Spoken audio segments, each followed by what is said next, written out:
Welcome to our channel Pullabantula Ramamurthy. Why teachers are Sadguru Subrahmanyam, Swami Vivekananda, Ramakrishna Paramahamsa, Saradamata, Jillellamudi Amma, Jesus, Mohammed ప్రవక్త, యక్షాసాలార్ Sadguru. I am guru in Vinukonda. That's all. జ్ఞాన ప్రసూనాలు. What one fails to know by conversation existing to several years can be known in thrice in silence.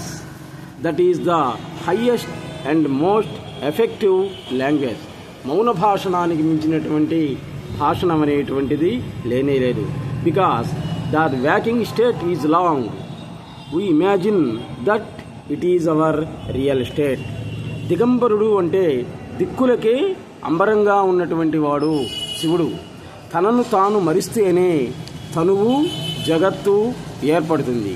నేను ఉన్నది, నాది ఉన్నట్లున్నది. దేహంతో కాపురం ఉంటూ నేనుకై సాధన చేసేవాడు సాధకుడు. దేహంతోనే వ్యవహరించేటువంటి వాడు సిద్ధుడు. అంతా మారాలి అనే ఏకైక జీవి మానవుడు. సృష్టి ధర్మానికి వ్యతిరేకంగా నడిచేటువంటి వాడు మానవుడే. మతం విశ్వసించమంటుంది, సనాతన ధర్మం ప్రశ్నించమంటుంది. రెండిటికి తేడా ఇదే. నేను ఆలోచిస్తున్నాను కాబట్టి నేనున్నాను అంటుంది పాశ్చాత్య సిద్ధాంతం. నేనున్నాను కాబట్టే ఆలోచిస్తున్నాను అంటుంది భారతీయ సనాతన ధర్మం. హౌస్ ఓనర్ అంటే యజమాని బయట ఉన్నా ఇంట్లో ఉన్నా కానీ యజమానే అవుతాడు. అదేవిధంగా నీవు తనువు లోపలే కాకుండా బయట కూడా ఉండటానికి అలవాటు చేసుకో అంటాడు సద్గురు సుబ్రహ్మణ్యం గారు.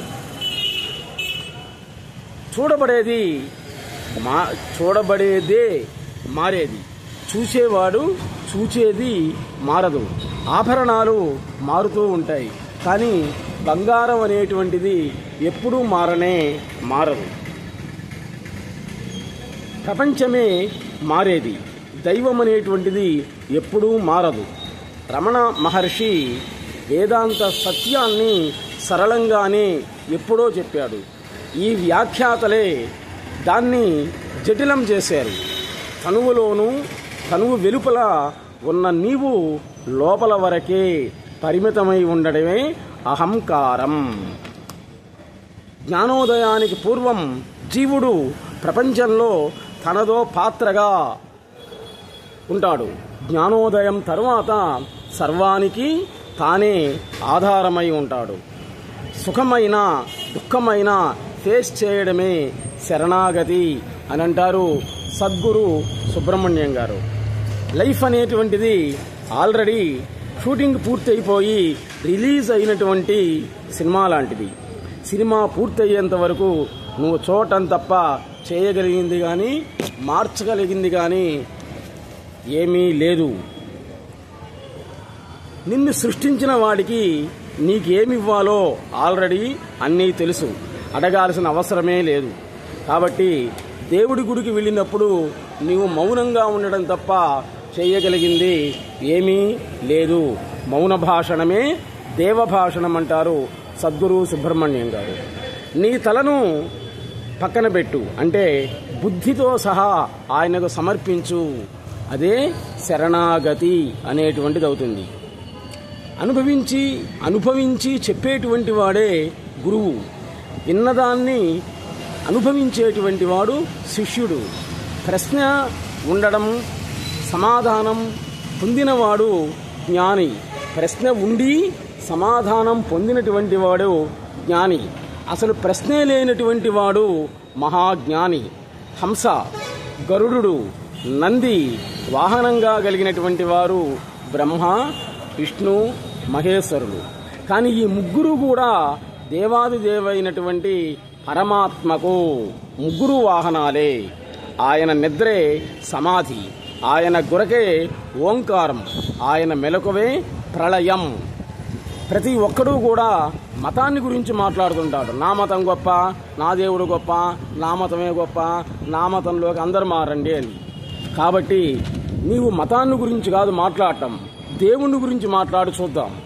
వాడు ఒక్కడే, ఎక్కడున్నాడు? నీలోనే ఉన్నాడు. నీలో ఉండేటువంటి ఆ దైవశక్తిని తెలుసుకునేటువంటి వరకు కూడా నీవు జపాలు, హపాలు, హోమాలు ఇవన్నీ కూడా చేయాల్సిందే అని అంటారు సద్గురు సుబ్రహ్మణ్యం గారు. ఆత్మతత్వం తెలుసుకో, నీ లోపలికి నీవు వెళ్ళి మాట్లాడటం నేర్చుకో. The insect is likely a sleeping rose maintains.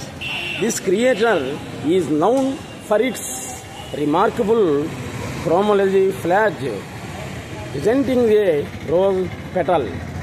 Native to the Himalayas, it's considered a small and works creator, often described as a marvel of nature. ప్రధానమంత్రి మనకు తెలియటం కాదు, మనము ప్రధానమంత్రి తెలియటమైనటువంటిది గొప్పతనం.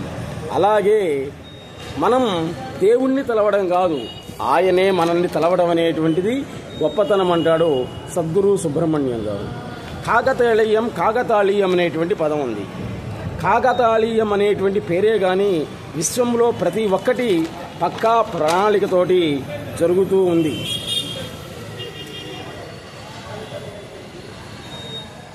ఊరక ఉండడమే సాధన, అదే సిద్ధి అంటారు సద్గురు సుబ్రహ్మణ్యం గారు. ఇది మొదట్లో ప్రయత్నంగానే ఉంటుంది, కానీ తరువాత అప్రయత్నంగా సాగిపోతూ ఉంటుంది. గీతా వ్యాఖ్యానాల వలన సద్గురు హృదయం అనేటువంటిది తెలియదు. ఆయన హృదయం నీకు తెలియాలంటే నీవే శ్రీకృష్ణుడివి కావాలి. భగవద్గీత చదివి చదివి చదివి చదివి నీవే కృష్ణావతారాన్ని ధరించాలి. సినిమాలో పాత్రధారి ఎవరో ఆటోమేటిక్గా మనకు తెలుస్తుంది, కానీ జీవితంలో పాత్రధారి ఎవరో ఎవ్వరికీ తెలియదు. తోలుబొమ్మలాట ఆడించేటువంటి వాడు చలనం, తోలుబొమ్మ అనేటువంటిది జలం. చైతన్య స్వరూపుడైన భగవంతుని వల్లనే సకలము చైతన్యవంతమైనది. అవాంగ్మానస గోచరమే వేదాంతం, వాదనల యొక్క అంతమే వేదాంతం. మనస్సు లేకుండా లోకమే లేదు. కాబట్టి సృష్టి అనేది నీ సృష్టి, దేవుడు కూడా నీ సృష్టి. భగవద్గీత